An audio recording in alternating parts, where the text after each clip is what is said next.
How to fix not sending SMS problem on Messenger. Go to your phone setting.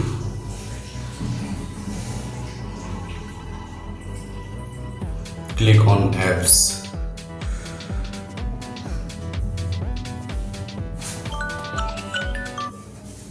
Right here, Messenger.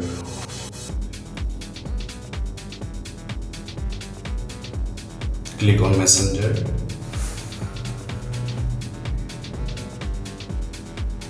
Click on force stop.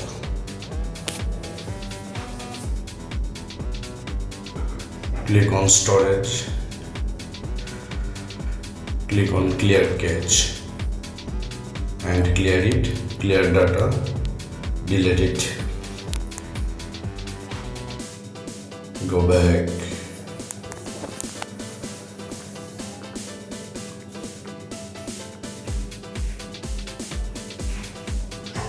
Click on permission.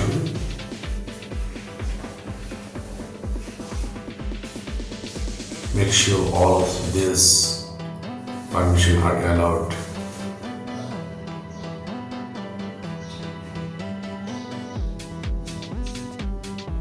Power off and on.